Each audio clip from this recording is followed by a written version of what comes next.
Hey dear beautiful people, welcome back to new video. আমি আছি এখন নর্থ বেঙ্গলে আর আজকে আমি গিয়েছিলাম জায়গাও ভিউ পয়েন্টে। আর আমার সাথে গিয়েছিল আমার দিদি আর ভাগ্নি। চলো শেয়ার করি তোমাদের সাথে আমার এক্সপিরিয়েন্স। Let's go. আমাদের গ্রাম থেকে বেরিয়ে হাঁটতে হাঁটতে চলে গিয়েছিলাম বাস স্ট্যান্ডে। সেখানে গিয়ে আধ ঘন্টা দাঁড়িয়ে থাকার পর ফাইনালি একটা মিনি বাস আসে আর আমরা সেটাতে চেপে যাই। আর দেখো এখানে আমি মাস্কও পরে নিয়েছি বিকজ রাস্তায় প্রচণ্ড ধুলো রয়েছে।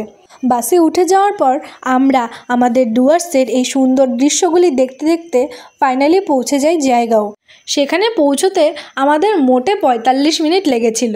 বাস থেকে নেমে যে টাউনে পৌঁছে দেখছি এত ধুলো, আর এক্স্যাক্টলি এই কারণেই আমি মাস্ক পরে এসেছিলাম। আর আমাকে দেখে দিদিও পরে নিয়েছিল মাস্ক। এই দেখো পেছনে দেখাই যাচ্ছে।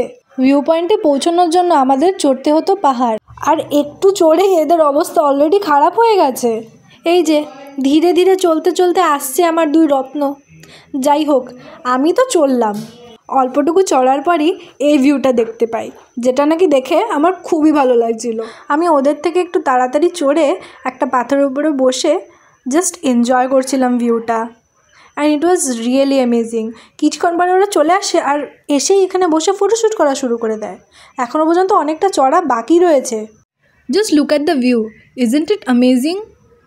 I really miss this thing when I'm in Kolkata. তারপর আরেকটু ওপরে গিয়ে আমরা পৌঁছে যাই একটা ছোট্ট গুম্ফা মন্দিরে। বাট আনফর্চুনেটলি সে মন্দিরটা তখন বন্ধ ছিল, তাই আমরা কিছু দেখতে পাইনি। অনেকটা চড়ার পর হাঁপিয়ে গিয়েছিলাম বলে আমি একটু বসে রিল্যাক্স করে নিই অ্যান্ড এনজয় করি এই মুমেন্টটা। পাহাড়ে চড়ার সময় কিন্তু আমরা অনেকগুলো এরকম স্ট্রাকচারস দেখেছি। তোমরা কি কেউ জানো এটাকে কি বলে? যদি জেনে থাকো আমাকে অবশ্যই কমেন্টে জানিও। তারপর আস্তে আস্তে ওপরে চড়তে চড়তে মাঝখানে কিছুক্ষণ দাঁড়িয়ে দাঁড়িয়ে আমরা ফটো তুলেছি। And just after some time আমরা পৌঁছে গেছি আমাদের ডেস্টিনেশনে, that is the view point. মেঘলা ছিল বলে পাহাড়গুলো খুব একটা ভালো করে দেখা যাচ্ছিল না, but this is also not bad. It was my third time coming to this place, yet I like it so much because of the mountains surrounding this place. Sometimes I just want to settle down in the mountains, far away from the rushful life we have. But যারা মাউন্টেনে থাকে তারাই বুঝতে পারে যে mountain life কতটা hard, but yet সবার একটা wish থাকেই।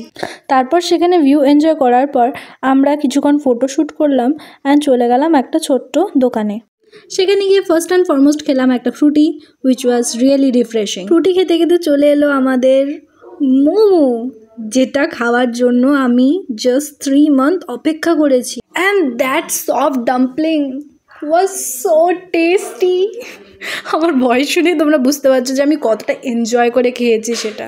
খাওয়া দাওয়া শেষ করবার পর আমরা আবার ফাইনালি ভিউ এনজয় করতে করতে চলে আসি ডাউন দ্য হিল। অ্যান্ড আসার সময় আমাদের অতটাও টাইম লাগেনি যতটা আমাদের উপরে যেতে লেগেছিল। আর এই যে এখানে আরেকজন নামার সময় উনি হাঁপিয়ে যাচ্ছেন নামতে নামতে, আর এই যে আরেকজন যার বাড়ি ফেরার তাড়া লেগে গিয়েছিল। যাই হোক, তারপর আস্তে আস্তে আমরা নেমে পড়লাম। পাহাড় থেকে নেমে আমি আবার চলে আসি আমার লুকে। অ্যান্ড এখানে দেখো নামতে নামতে সে নিজের ব্যাগ ছিঁড়ে ফেলেছেন। যাই হোক, কিছু করার নেই। তারপর বাসে চড়ে আমরা পৌঁছে যাই মাদারিহাট অ্যান্ড চলে আসি বাড়িতে। So that's it for today's vlog guys. I hope you have enjoyed this vlog. See you in the next video. Till then, tata, bye bye, and do not forget to like, share and subscribe my channel.